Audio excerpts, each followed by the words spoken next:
Plus de 500 organisations représentant des migrants et des travailleurs se sont réunies aujourd'hui sur la colline du Parlement pour exiger du gouvernement Trudeau qu'il remplisse sa promesse d'accorder la résidence permanente aux personnes sans papier. Pour en discuter davantage, je rejoins Shulky Youn, membre du conseil d'administration du Centre des travailleurs et travailleuses immigrants. Bonsoir, Monsieur Youn. Oui, bonsoir. Alors, 500 organismes, dont la vôtre, réclament la régularisation des sans-papiers. On a entendu le Premier ministre Justin Trudeau s'engager en 2021 à le faire. Bon, il n'a pas donné d'échéancier à ce moment-là. De toute évidence, ce n'est toujours pas le cas. Qu'est-ce qui bloque à Ottawa? Donc, en fait, mais récemment, on a entendu que le programme sera très bientôt déposé au Conseil des ministres. Donc déjà, l'immigration, le ministre de l'immigration, donc Mark Miller, a préparé un programme qui sera déposé, donc selon une récente médiatisation. Donc ça peut être cette semaine ou dans tous les cas avant l'ajournement du Parlement. Alors justement, le ministre de l'Immigration, Mark Miller, dit qu'il va déposer une proposition là-dessus. Qu'est-ce que vous espérez, vous? Donc, de notre part, donc on souhaite d'avoir un programme large et inclusif. Cela veut dire donc sans le plafond en termes de nombre, parce que on ne sait pas exactement combien de personnes sans statut se trouvent au Canada. Et donc, on veut inclure toutes ces personnes dans ce programme, mais aussi sans imposer d'autres critères d'exclusion, comme expérience de travail, ou certitude de travail ou d'autres, pour être plus inclusive. Vous dites que la régularisation des migrants sans statut va injecter 28 milliards de dollars dans l'économie canadienne chaque année et que ça augmenterait les cotisations à l'assurance emploi de 5,6 milliards de dollars toujours par année. Comment en êtes-vous venu à ces chiffres? Donc, ça s'est basé sur un calcul donc de salaire minimum. Donc, pour l'instant, donc si on estime le nombre de personnes sans statut migratoire 500 000 personnes, dans ce cas-ci, donc la majorité sont au travail.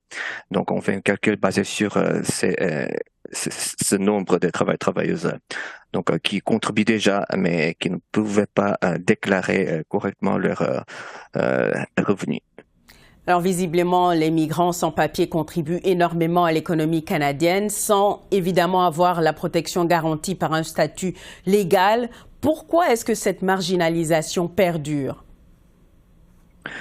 Donc, en fait, d'abord, il y a une croissance des personnes avec un statut temporaire qui entrent au Canada, donc avec un statut soit comme visiteurs, demandeurs d'asile, travailleuses étrangers temporaires, étudiants internationaux.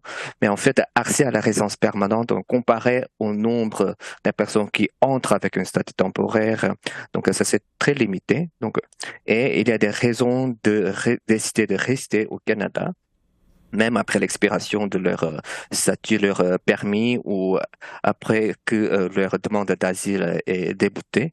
Donc, ils restent au Canada ainsi.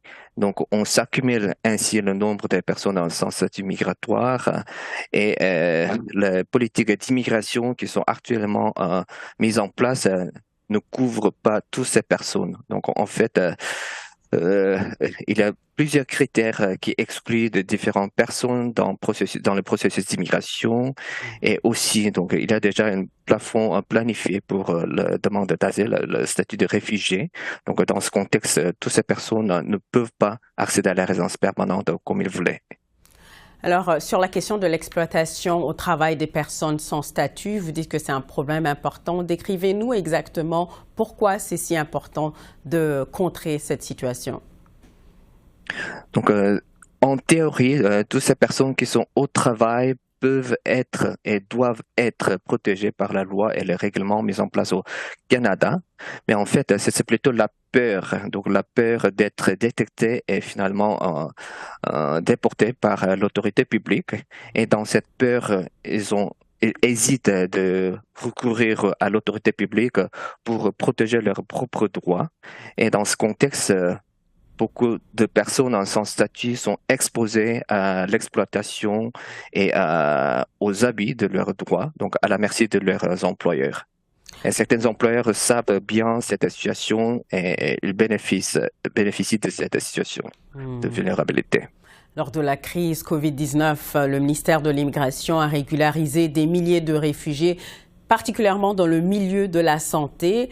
Est-ce que le Canada est sélectif, selon vous, par rapport à ces besoins-là quand ça vient à la régularisation des migrants? Oui, en 2020-2021, donc il y avait une grande mobilisation et finalement le gouvernement a adopté un programme dit d'ange gardien. Mais en fait, la sélection dans ce programme était très restreinte. Donc, les demandeuses d'asile dans ce secteur et qui ont travaillé pour certaines périodes très spécifiques avec certains métiers très spécifiques. Par exemple, des personnes qui ont travaillé sans statut dans des établissements de santé pour euh, pour le ménage, entretien ménager ou pour désinfectation de l'espace, toutes ces personnes ont été exclues. Et aussi des travailleurs étrangers temporaires dans ce secteur-là sont exclus, mais aussi il y a tant d'autres dans différents secteurs, à travers des différents secteurs, mais aussi des personnes qui ne pouvaient pas travailler en ce moment-là pour s'occuper des enfants ou pour d'autres raisons. Donc toutes ces personnes ont été exclues. Monsieur Youn, merci beaucoup. Merci.